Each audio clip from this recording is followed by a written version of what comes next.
My name is Bill Walker. I lead entrepreneurship for the School of Engineering at Duke University. I'm a serial entrepreneur, inventor, and active leader. Today, we're going to talk about how do we train the next generation of entrepreneurs to have a soul and to have a purpose? What values should we instill in them? And how do we use vulnerability to bring teams together and make them close? I'm eager to chat with Dov and to share some of my insights. Please stay tuned. Congratulations! You are tuned into Dov Baron's Leadership and Loyalty Show, the #1 podcast for Fortune 500 executives and those who are dedicated to creating a quantum leap in leadership. Your host, Dov Baron. He's an executive mentor to leaders like you, a contributing writer for Entrepreneur Magazine, CEO World, and he's been featured on CNN, Fox, CBS, and many other notable sites. Dov Baron is an international business speaker who was named by Inc. magazine as one of the top 100 leadership speakers to hire. Now, over to Dov Baron. Welcome, dear friends, fans, and fellow aficionados of leadership excellence.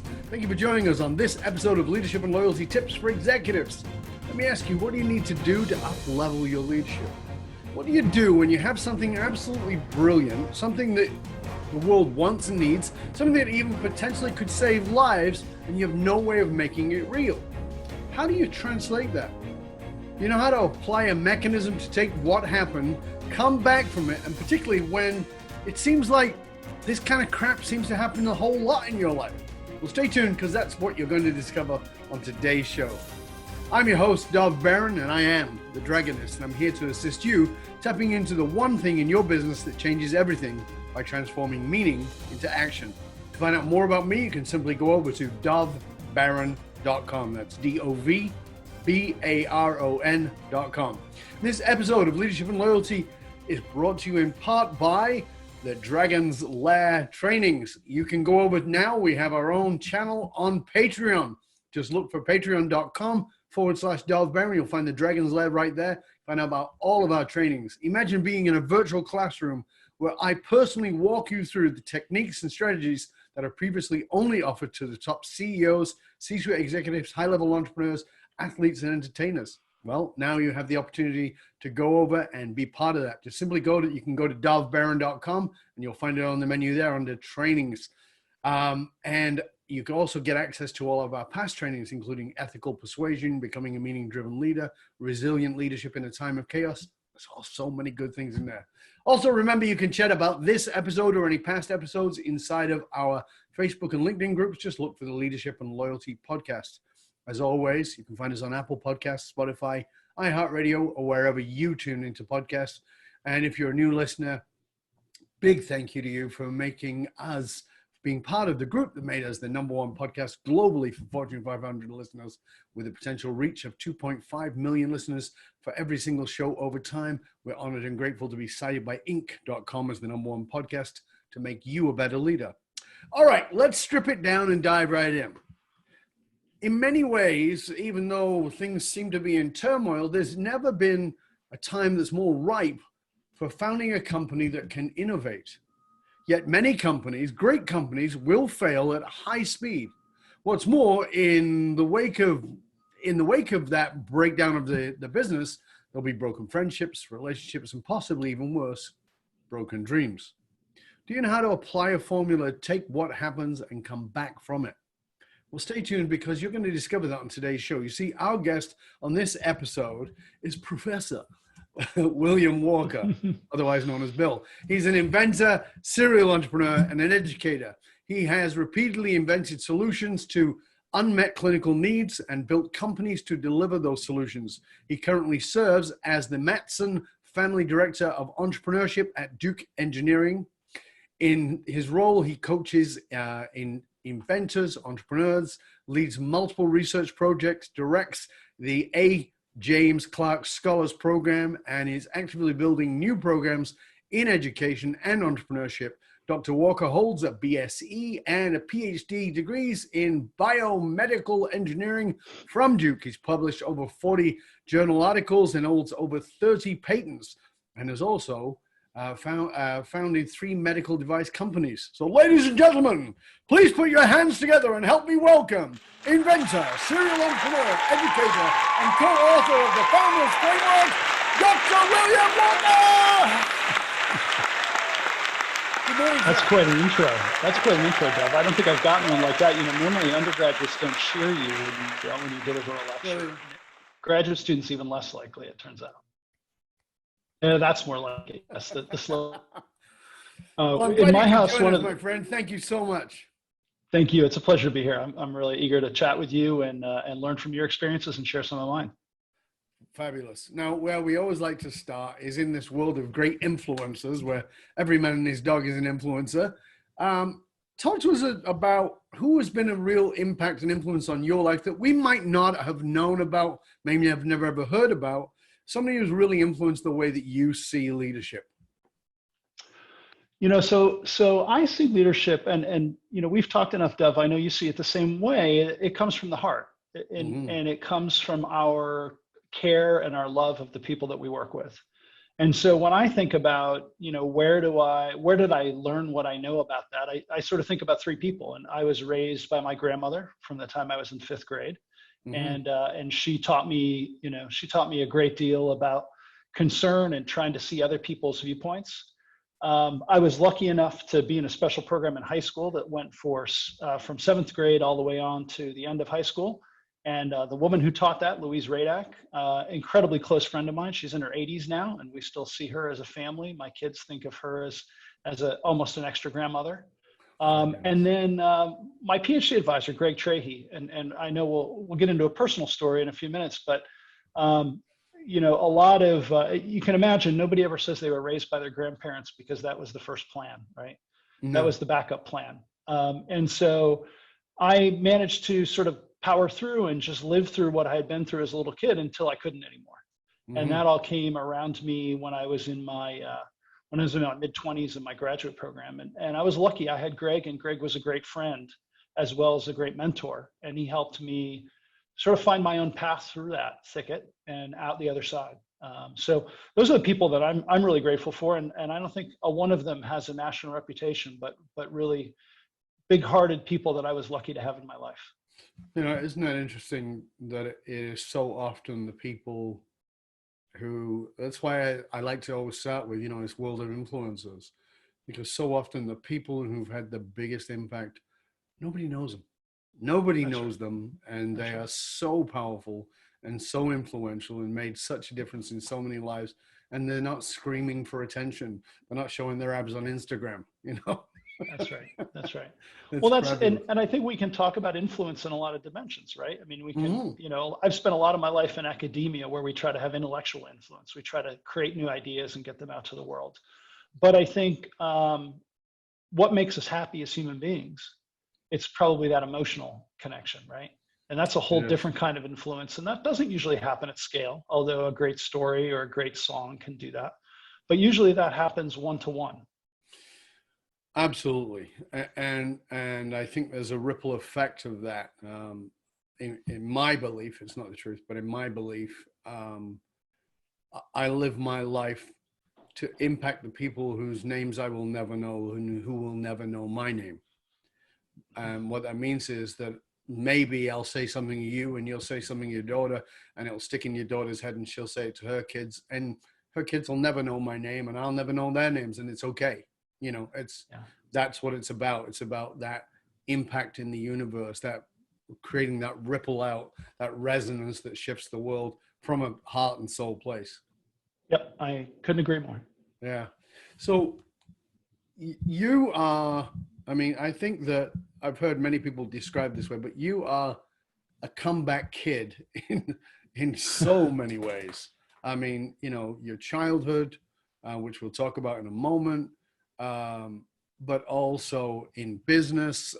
You know, you went academic. You became an inventor. You've started businesses around your inventions. Got your ass kicked, and yet come back. Talk to us a little bit about that, because I think that oftentimes, particularly now, as we're talking about, as we're having this conversation, you know, we're in the middle of middle and maybe the beginning, who the hell knows, of the pandemic situation. And a lot of people are feeling like, you know, that they've gotten pushed off their boat, they're in the water, and they, you know, they're paddling for their life. and it can feel like their dreams are about to sink, and you put everything into an invention, you think something's going to happen, and then nothing happens. Talk to us a little bit about that, sailing towards your dreams, and then suddenly there's nothing there. Yeah, I've been fortunate to be part of founding 3 companies, and I say the first one made a very small crater, which was devastating at the time. I mean, I was in my mid-20s and I just was completely heartbroken by it. But I learned, I brushed myself off, and I moved on. And I think, I think I just see life as it's not one fight. It's over and over. You get to reinvent yourself. I mean, a common conversation I have is with students who will sit down with me for advice, and they'll say, "Hey, I'm really worried. I'm 20 years old and I don't know what I want to do with my career."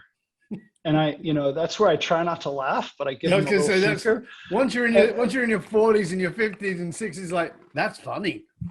Yeah, well, right, because I'll tell them, I'm like, well, I'm 52 and I'm on my 4th career. And you know what? I didn't plan any of it, and I wouldn't trade any of it.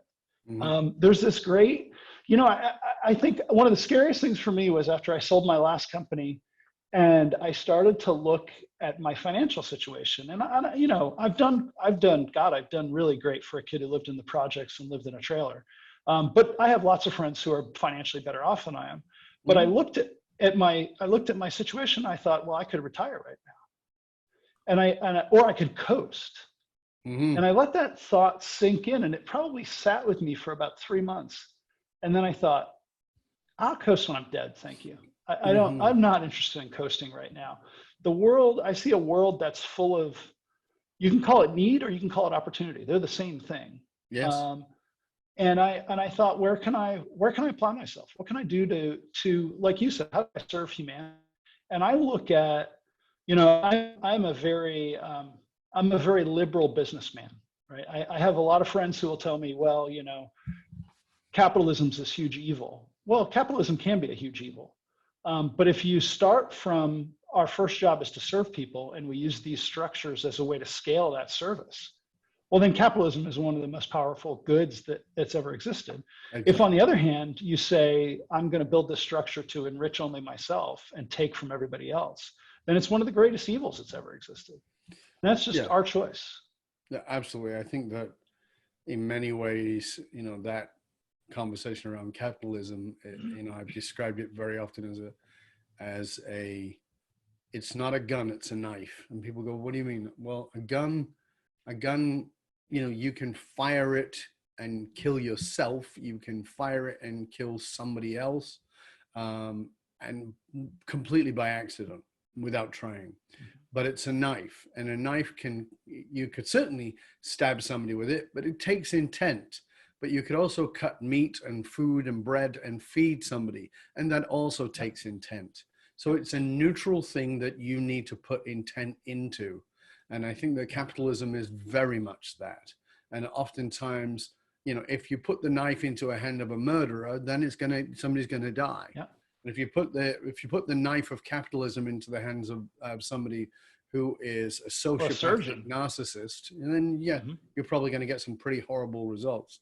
But at the same time, and I would consider myself more left-leaning, I also see that there are some people who are looking to turn the United States into a Marxist movement, and I'm like, yeah, you're not really old enough to know what Marxism is or what it really does.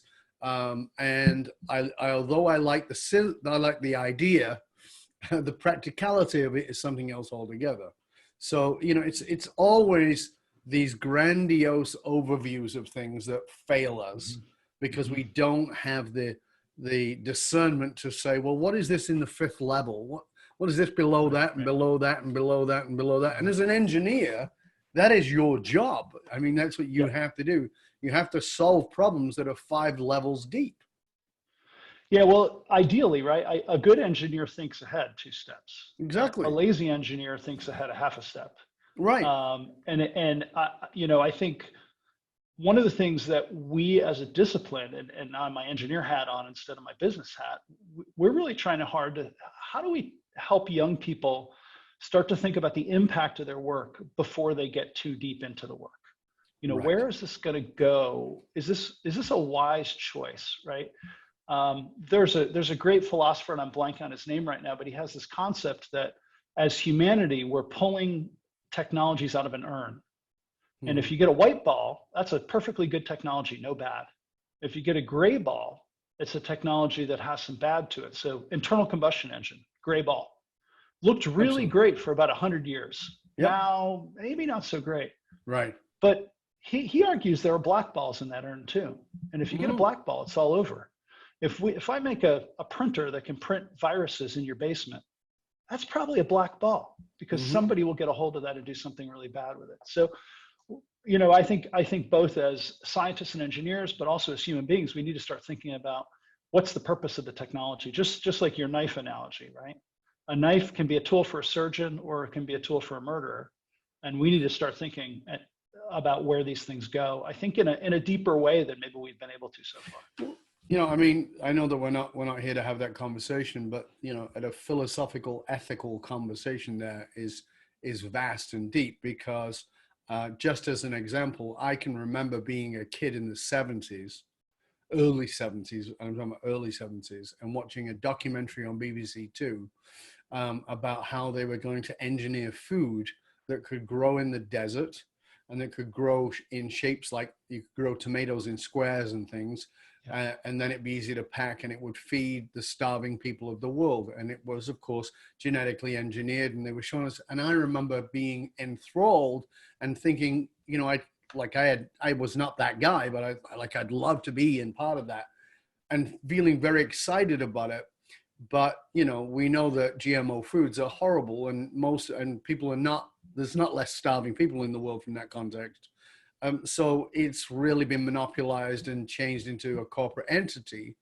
And I think that that's always the challenge, is that the ethical question is not single leveled. It's always multi-leveled. Correct. So ethically, is bioengineering or medical food engineering a good thing? On the surface, it's a fantastic thing. Say, you know, you can do great things with that. What is done with it, that's a whole other thing. You know, fusion engines, combustion engines, great ideas. But what we do with them, whole other thing, right? Yeah, so it's, yeah. I mean, I think that we don't think deeply enough about almost anything. The great example is my wife and I, for many years, ran couples programs. We still privately teach them. And I was talking to my granddaughter, and she said, "Oh, what were you doing yesterday?" This is my youngest granddaughter. And we said, "Well, Grandma and I were teaching this couple," and she goes, "About what?" And I said, "About relationships." She goes, "Don't people know that?" And I said, "That's really interesting, because I know that on the other side of that family, she comes from great dysfunction. And I can see that people, you know, people fall in love, they get married, they think that that's a marriage. No, that's the beginning. Right. Do you think about this? Have you thought about your parenting style? Have you thought about your money management style? Have you thought about the equality of your relationship? Have you thought about any of those things? No, she's got a great ass, and I love it. So we're good, right? Right. Right. No, there might be a bit more to it than that. Yeah. So it's a fascinating conversation. Well, you know, there's this, but it brings up this really great. It's a Chinese saying that the teacher will appear when the student is ready. Right. I think marriage is like that. I think if we look at our global climate, I think the teacher is here. Students need to be ready. So anyways, we don't need to go down there, but I think that the teacher often, I think that the teacher is often like, I used this example recently. I can't remember his name. In Harry Potter, is his name Spoke or something like that? He's Snape? He's always in black. It was Alan. Alan. Yeah, Snape, right? Yeah. Skate. Is it Slate? Is that what his name? Snape. Snape. That was it. Yes. Yeah. You know, and he's the bad guy, but he's not. Right. You know, and so I think that oftentimes the teacher looks like the bad guy, and may be a bad guy. Just to be clear, right. May be a bad guy all the way through, but that doesn't mean there's not positive lessons. Because think about the best teachers in your life. Did they challenge you or pat you on the back? They challenged you. Yeah, I was interviewed years ago on a radio station in Saskatchewan who said, who was your greatest spiritual teacher? Because I traveled the world to study with these great spiritual teachers. And I said, oh, that's without doubt my father. And they said, oh, was your father a very spiritual man? I go, no, my father was a narcissist who really didn't give a shit about anybody or feel connected to anything. And they go, well, how was he a great spiritual teacher? Because he taught me everything not to be. Good teacher. Right. Not when I hang out with him, but good teacher. Right. Well, you were a good student, because a different student would have taken a different lesson. And I know I did for a while. Yeah, well, that's the beauty of life. You've done something very unusual, because you're the first ever to hold the position that you hold at Duke University, because you're teaching a program on entrepreneurship in the engineering school. Those are things that don't normally go together. How did that come about? And do engineers who are very systematic want to be entrepreneurs who are pretty creative and tend to be a bit all over the show? Of course, I'm using generalities. Sure. So I sort of fell into this, and I feel very lucky to have ended up in the role. So I'm an alum of Duke. Duke is, a place that formed a lot of who I am as a person. And I always sort of wanted to get back somehow. And my last company reached a point where I had been the CEO, I had been the CTO. The product was kind of wrapping up and getting ready to hit the market. We were doing well. We had built out a great team and everything was going fine. And I said to my wife, I think I want to be in a different town for the next company. We had been in Charlottesville, Virginia, which is just a lovely, lovely town in the Blue Ridge Mountains. Really great people, really great connections, but a small scale place to start a med device company. And I said, I kind of want to be somewhere bigger. And we started chatting about this, and then a friend at Duke said, hey, we're going to create this new position. I don't know if you'd be interested. And I looked at it, and they said they wanted a successful entrepreneur who knew the academic world, who could help engineers learn how to think like entrepreneurs, and also could leverage people throughout the university to be more entrepreneurial. And I just thought, well, if I wrote my own job description, I couldn't have done better. Wow. And in fact, it came to that. I said, I got myself to an interview and I said, what would you like to hear about? And they said, your plans, you know better than we do. So you tell us what the plans are going to be and what program you're going to build. So I've been back at Duke for 4 years, worked with, everybody from Nobel Prize winning, biologists to colleagues who are really, truly brilliant inventors to really successful entrepreneurs. And sometimes those Venn diagrams overlap.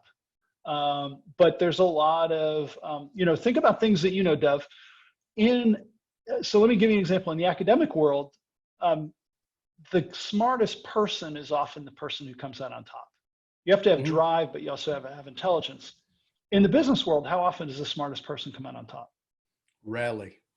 Almost never, right? It's the person with just the right experience set and the right wisdom and the ability to sort of filter through all the junk. They're very different kinds of success. Yeah. And so building, it's not enough to build mutual respect between those two parties. You have to teach them how the other person thinks and that there's a good reason for it. You can't do entrepreneurship from first principles. You can have a structured idea, but there's no fundamental physical law of how a new business works. If there are, they come down to human interactions and things like that. Things that, again, in academia, we're not really taught. Right. So now, like I said, so you have this academic background. You also have this clearly entrepreneurial background. Yet, I really want people to know this, because you start your class, for your engineer entrepreneurs in a very different way than I think most academics would start. You start by talking about your childhood. Can you tell us a little bit about that, why you do it, and what happens as a result? Because again, we've got the people wearing the ring. They're engineers. They're coming in to get the ring to be engineering. Yet they're in an entrepreneurial environment, which seems weird in and of itself. And then you do something completely not academic, not engineering, who tend to be a bit sort of, prove it to me.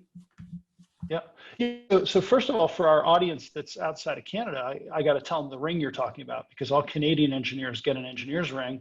And in Yeah. the US, we don't do that, which is a real Oh, is that right? tragedy. I did not know that. Yeah, no, and I thought it was North I American. love it. I'm very jealous when I see my Canadian friends and I see their engineer's ring, because we don't have anything like that. So specifically, the Clark Scholars Program that I lead, we bring in 10 kids a year. These are young people who have tremendous propensity for leadership, and they're really bright. Most of them don't have two nickels to rub together. Most of them are very high financial need, and that's why they come into the program. And if I didn't see myself in them, I wouldn't be able to see anything. They're coming in, some of them from families. A lot of them are feeling like, oh my God, I'm in over my head. I came to this huge university. Am I really smart enough to be here?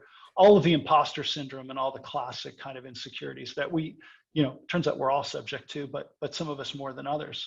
And my good friend David Pittman, who is a leader at Duke in student life, said to me, if you want to build a tight cohort, the way you do that is you show vulnerability. And I said, I don't make these kids show vulnerability. You exemplify it. You do it. You give them the example of how powerful it is. And so our third cohort just joined us. And so 3 years ago, at David's suggestion, I sat down for an hour the day I met these kids, and we locked the door, and I spent an hour going over my life story with them. And I had never told my life story front to back to anyone in my life. My wife knew all the pieces. My kids didn't even know all the pieces at that point, and they're teenagers. I had never sat and told it sort of like a book. Mm-hmm. And I did, and I teared up a lot, and I choked up a lot, and some of the kids cried.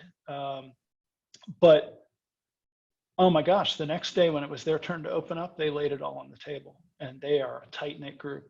And then we did it with the second cohort, and then we did it with the third cohort. And we're about to do it with the third cohort. COVID has messed up that plan a little bit, but we'll do that shortly. And what I've learned is there's this, we all look for silver bullets in life, right? We look for simple solutions. It turns out if you tell somebody the thing that was the most painful thing that ever happened in your life, and they're not a sociopath, you're going to have a really close relationship with them. And lucky for us, most people aren't sociopaths. Luckily, yeah.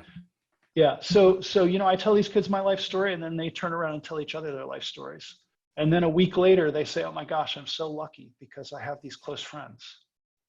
And it's just this magical thing. And it's probably other than being a husband and a dad, it's the most important thing I do. Amazing.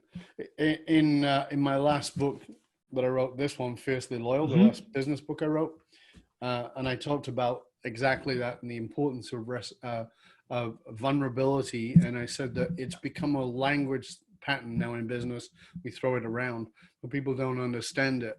And so they tell a vulnerable story or a thing they think is a vulnerable story. And then they say, well, it didn't work. Well, the reason it didn't work is because you're not emotionally present. Yes. And like you said, you teared up, they teared up, you're emotionally present, but it has to have reciprocity and it has to be led by the leader. So, a lot of leaders will say, well, yeah, I created this environment and I gave them the opportunity. Nobody's opening up, not without you going first. Correct. So it's reciprocal, but it's led by the leader, and it is discerning, meaning you pay attention to what you get back. Most people don't. And so what you're doing there is so powerful. And one of the things we talk about in this book, because it's called Fiercely Loyal, is that it builds enormous loyalty. Yeah. But did you intend that? Because I did. Was that your thoughts? Like, how can I bond people here? No, I don't care about loyalty. Loyalty, I think probably everything I've ever heard you say, Dov, is more subtle than it sounds to me on the surface. But I think about loyalty as something I'm trying to extract from you. And I'm not trying to extract anything from these kids. No. What I'm trying to do is make sure they know they're not alone. And I want to show them that by saying, I remember feeling alone. When I sat where you are, I felt alone. And here are all the reasons I feel alone. And you are not alone. And they get that. They get that. They're very, I'm happy to take every issue that ever comes up with them. Although the dating questions often leave me uncomfortable because I was never really a pro at that. But it's a powerful set of relationships. So you have,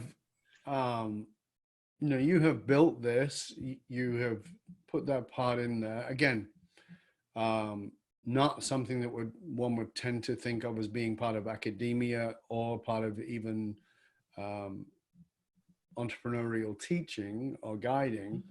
Can we just go back a little bit into your childhood, if that's okay, and just talk Sure. because that journey is a fascinating journey, and I think that there's a lot of leaders who hide that part of themselves from the people they lead, and they hide, and in fairness, a lot of them hide it from themselves. And talk to us, because yours was not a pleasant childhood, and then it had impact, and then talk about that journey forward with that. Sure. So, I in northern New York State, Finger Lakes region, beautiful part of the country, long, brutal winters. My mother and father divorced when I was about 3 months old. Never met my biological father. My mother remarried when I was 2. She married a man that was 15 years older than she was, who was an alcoholic. We were poor. We lived in a trailer. I remember the ice building up on the inside of the windows in the winter. It was pretty cold, pretty brutal. And then about the time I was in, I guess I was in 4th grade, they split up. And it made sense. It was, my mother had had enough of his drink. Even at a 4th grader, I knew that made no sense because he'd always been drinking. What suddenly gave. And over the next, year, my mother became delusional, and I didn't know what was going on at the time because she presented me with only bits and pieces. But my mother, it turns out, had been paranoid schizophrenic since she was about 18, and all of my life had been, and I didn't. I had no framework. I didn't know what that disease was. And for your listeners, schizophrenia is a disease where your sensory system is miswired, among many other issues. That's some people think that's the minor one, but to me, a person who relies on what I see and what I hear and that to understand, she was the woman who saw faces come out of walls and speak to her and give her direction. She heard voices telling her what to do. But she was also paranoid. So she believed the voices more than she believed the real people around her. She believed that the government was out to get her. She did get arrested by the Secret Service at one point. It was a real mess. And so she took me out of school and we did a little driving tour of the South where she stopped at military bases and told them these paranoid delusions. And my grandmother— What were you at that point? That was in the spring of 4th grade. So that's like 9 or 10 years old? Yeah, like 9 or 10 years old. And it was very hard for me to understand what was real and what wasn't, because she was trying to pull me in to corroborate everything she said. And, what 10-year-old wants to go against their mom? So yeah. I was like stuck in, I was kind of stuck in this weird middle place. So, kind of a weird story, but my grandmother had grown up had lived in the same small town forever and had babysat the county sheriff. And so they actually put out a warrant for her arrest. And she was arrested. We were arrested in North Carolina. I went into foster home for about 3 days. My grandmother and my great uncle got me. And from that point on, I lived with my grandmother, with my mother coming in and out of my life.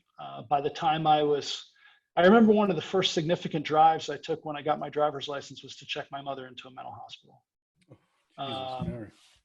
And so that was my life. She interfered with almost everything I tried to do. And I decided I had to go to college far enough away that she couldn't find me easily. So I went to Duke, which was a 8.5-hour drive. And that got me enough separation. I spent Christmas break my senior year of college in a courtroom getting a restraining order on my mother to keep her away from my grandmother. And then my mother disappeared. We didn't see her again until the middle of grad school. And by that point, I had a breakdown. I started having flashbacks. I started crying uncontrollably. Couldn't sleep. Really stuff that I think probably was PTSD, a lot of it. Yes. And I was really stuck. I didn't know how to go forward. but I was stuck in a bad place. And at that point in time, we have a program in a lot of cities in the US called the Big Brother, Little Brother program. Yep. And so I had a little brother who had kind of been handed off to me from a friend who had to move away. And I was driving this kid home one night, and he'd been in 7 foster homes in like 2 years. Whatever I went through, he went through worse. And I knew he went to counseling, and I wanted to reinforce that was a really good thing for him. And so I remember driving him, and I looked him in the eye and I said, you still going to counseling? And he said, yeah. And I said, that probably would have been good for me when I was your age. And I kind of wanted to support him and show him I had support. And it flipped on me, because he looked at me with just the greatest concern. And he said, you mean they didn't have that for you when you were a kid? And even now I lose my breath thinking about that, Dov. Here was this kid who, the world had shit all over him. And he could be concerned about me. He could be empathetic about me. He could worry about, was I okay? And had I been okay as a kid? And I decided at that point that I was done screwing around. I needed to go get some counseling. I needed to get some professional help to put this stuff. I think if you've been through bad stuff, you don't say you get rid of it, or you don't say you heal from it. You put it on a shelf, and it's part of your life. It's always on the shelf, but you live with it. You develop some level of comfort with it.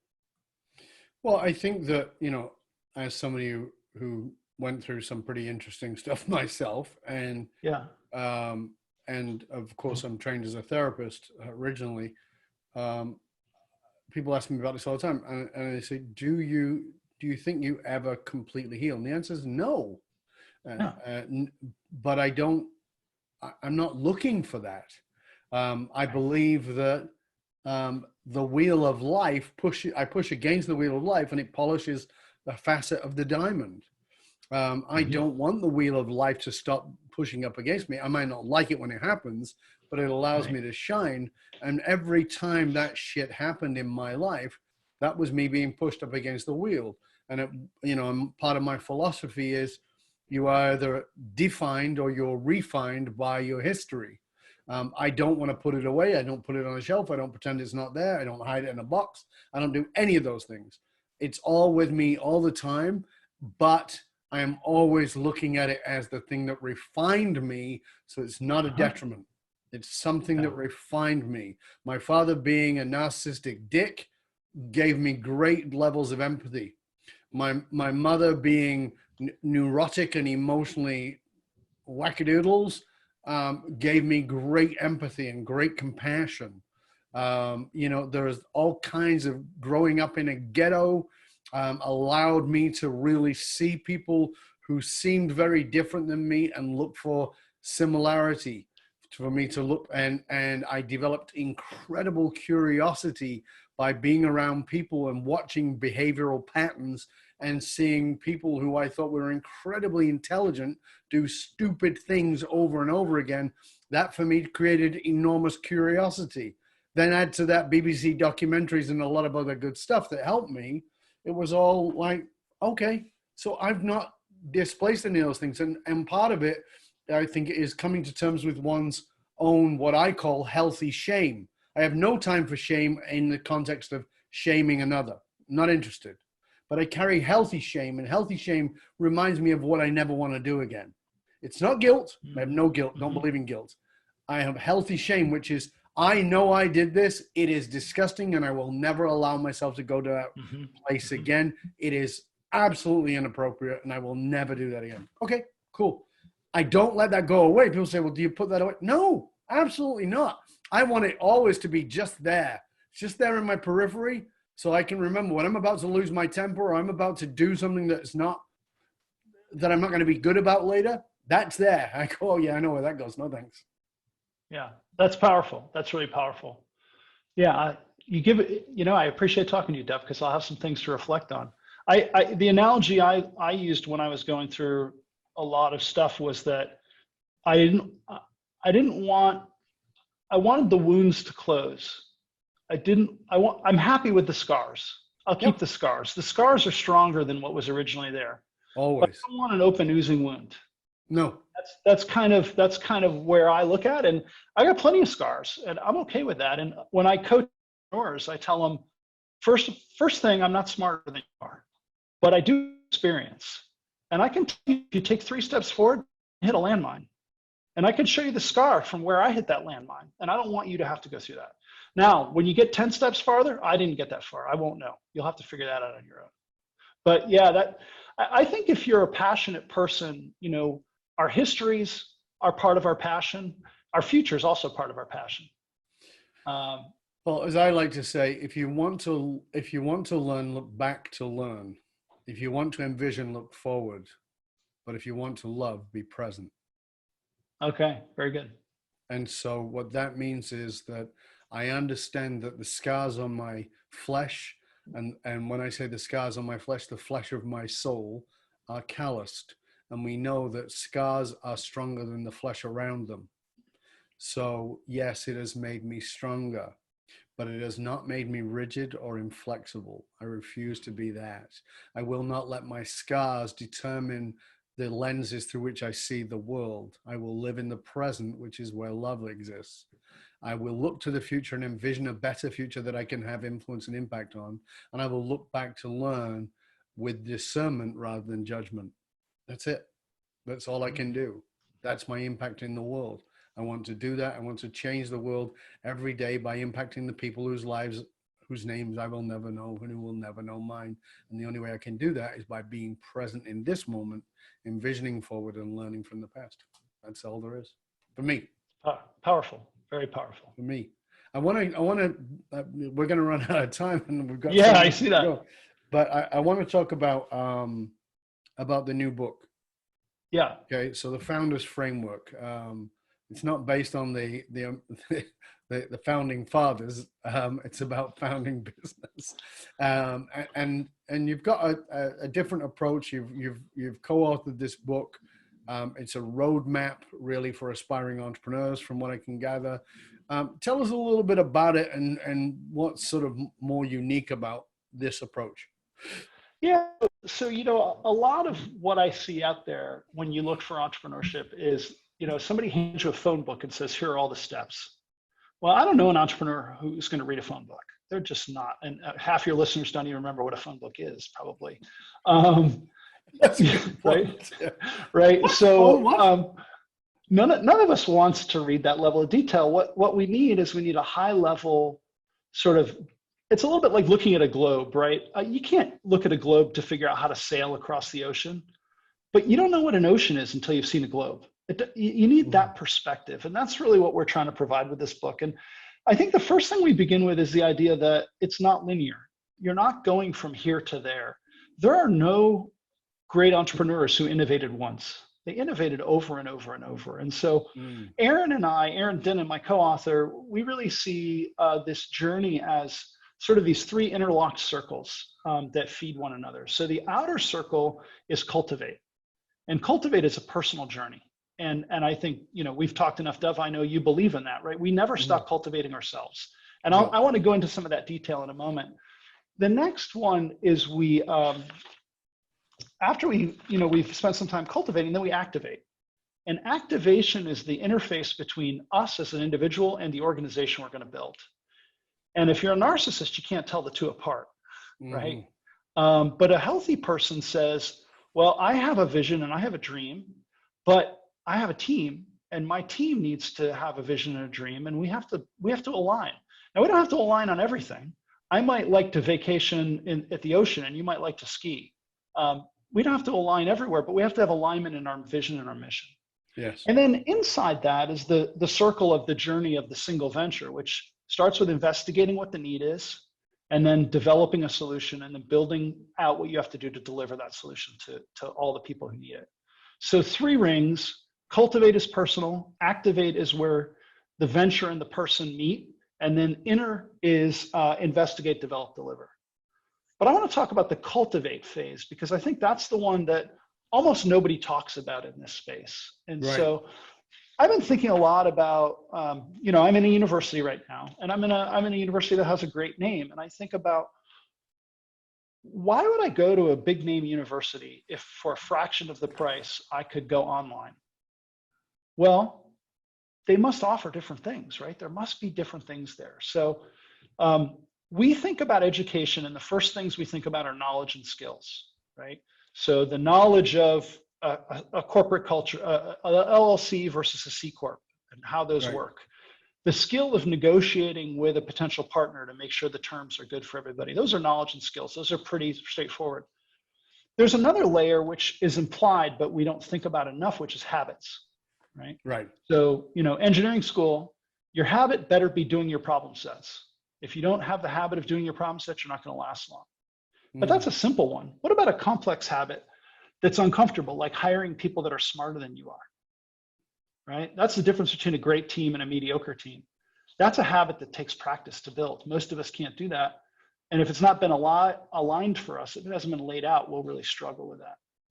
And then the two things that get really meaningful to me, one is this idea of building tribe. And I don't use the word network. Network is a really weak term. The AT&T used to have a network of phones. It didn't do, it connected things, but really loosely. Tribe are the people that really deeply care about you and your success, and vice versa, that you really deeply care about. And so easy for you, for me to think about our mentors, think about the people that have really changed our life. Think about the peers that are going through similar challenges, and we have a beer with them and we talk it through, and both of us feel better for going through it. But a lot of people who are really gung-ho to build a career forget that they have a duty to mentor as well, right? So I look at my life, if that young boy, if I had not been mentoring him, I wouldn't have been saved. Right? Talk to us a little bit more about that. I get it, and I want people to really understand that. Yeah. So here I was with this kid who I thought I had to give a lot to, because I thought he needed a lot from me, and maybe he did.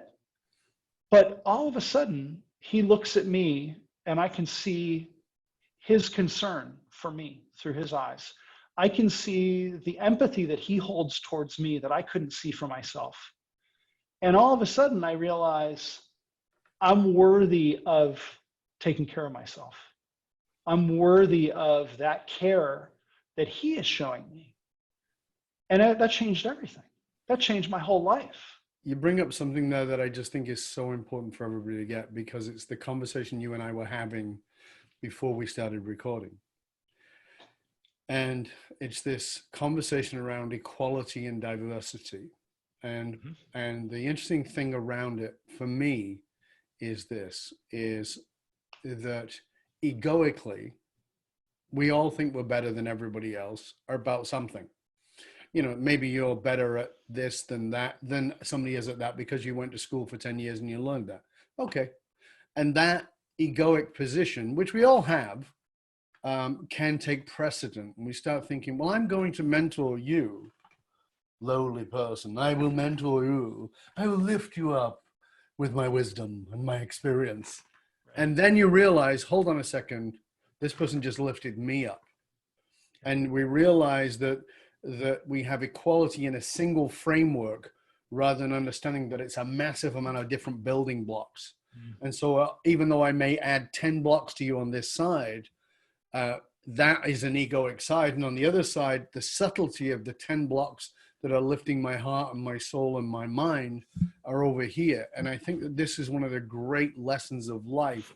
Many years ago, I was in business with my best friend, who I love to bits. And we had a rule. And the rule was that if either of us wanted to fire anybody, we didn't have to consult. Right? They don't work for me, they're gone. They don't work for him, they're gone. The only problem with that, and we never had a problem, we actually never had a business fight in 8 years of being business partners. Wow. The only time we had a problem with this was that my friend, it was back in the days before sexual harassment cases and all the rest of it. My business partner and friend liked to date the staff. And so, and it was often quite casual, except there was this one girl he dated and she was working for us. And to say she was a bit thick is an understatement. And I know that sounds incredibly judgmental, but stay with me for a moment. Because I wrote her off as being thick. And I said, you got to get rid of this girl. She can't make change from $1. She doesn't know how much changed from 67 cents on a dollar. She needs a calculator. And I said, you know, we can't work like this. She's got to go. And he was like, no. Anyway, I found out they were dating. And so that was how she got away with stuff. And eventually I left that business and he carried on with it. And I went on to do some other things, actually, in the speaking world.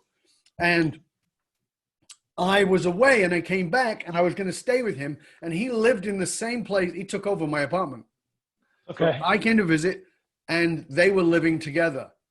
And my business partner, Phil, was kind of an absent-minded professor. He would often forget shit. And so he didn't remember that I was coming.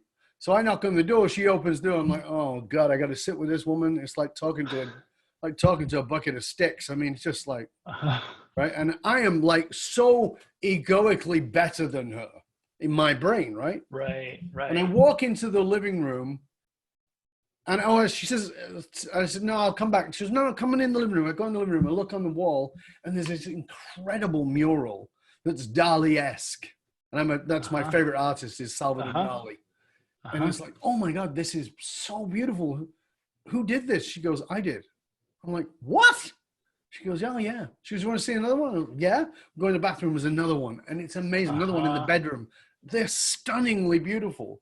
Right. We spend the next 3 hours, my friend does not come home, next 3 hours talking about art and philosophy and spiritual things. And I suddenly realized she's a genius. Yeah. My egoic bias had her in a box that she was not smart, that she was dumb, because I was looking at her through academic or intellectual IQ, but she had CQ up the yin yang, creative quotient, spiritual understanding, you know, philosophical understanding. And this is what we do. We look at the world through a single lens. And so we don't understand equality because we're trying to see equality through the single lens, and it's not a single lens.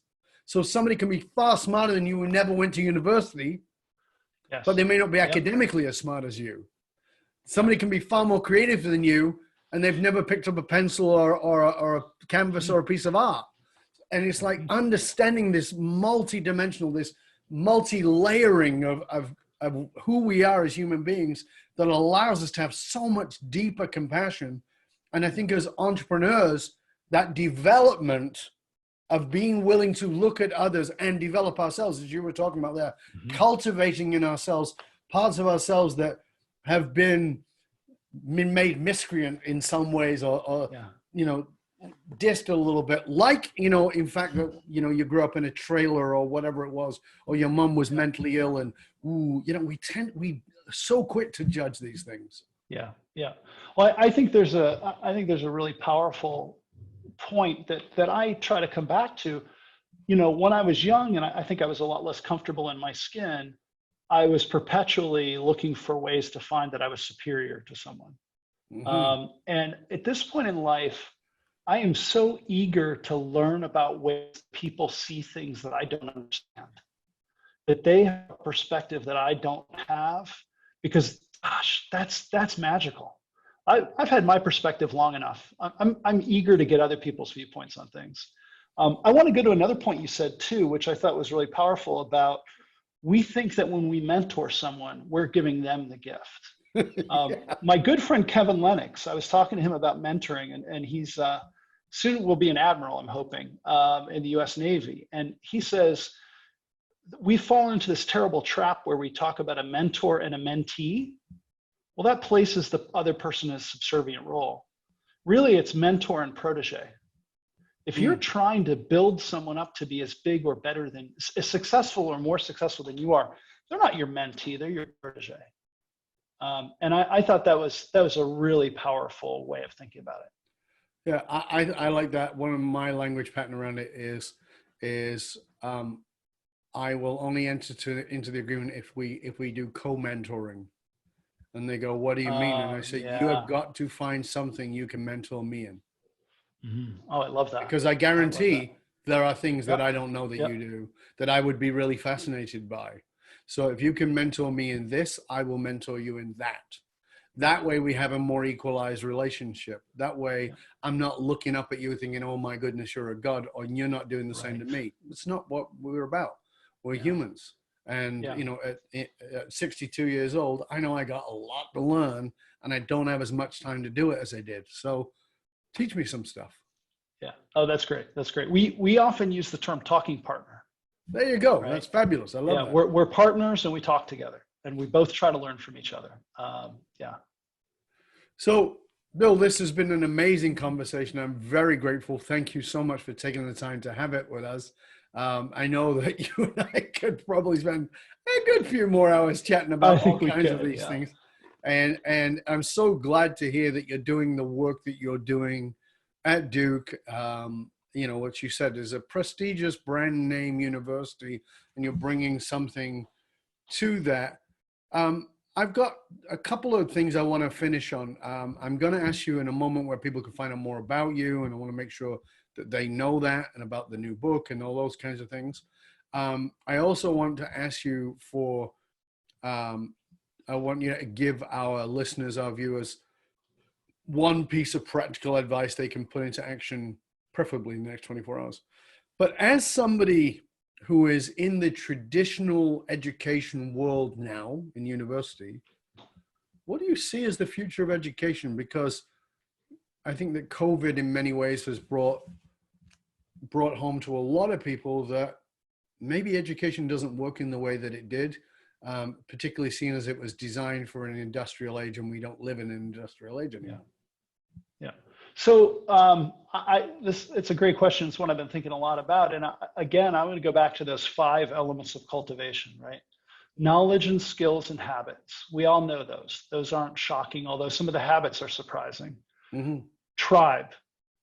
Great. Being part of a university builds your tribe because of that shared experience in a really special way.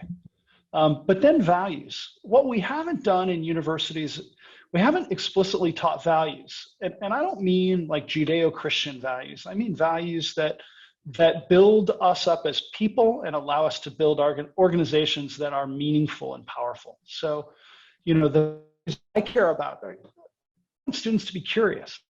I want them to be open to other ideas. I want them to be resilient.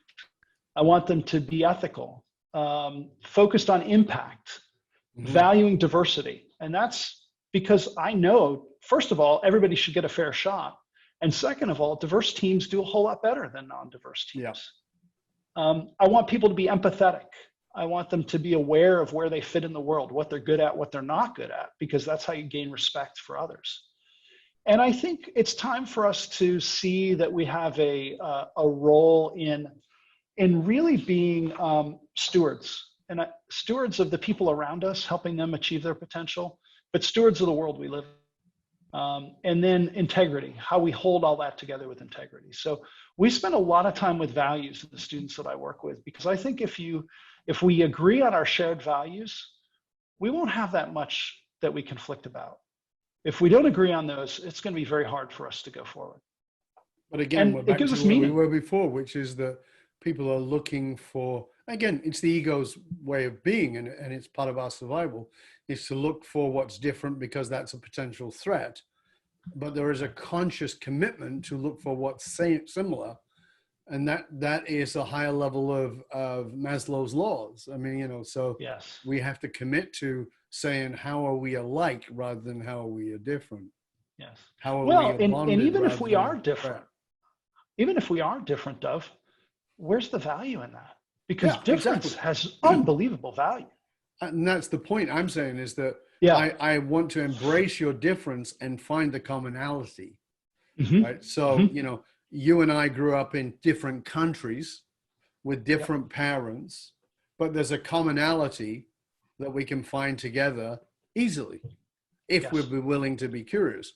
But I can go, oh, you know, Duke University, you know, probably he set up his academic ass, and I can write it off immediately. Absolutely. You can go, oh, Northern England, what does this guy know? You know, we can do that. It doesn't serve us, but we can do that. But we can look for that tribal connection between us. And that, as you said, I mean, the center to my philosophy is curiosity is the cure for the problems of the world.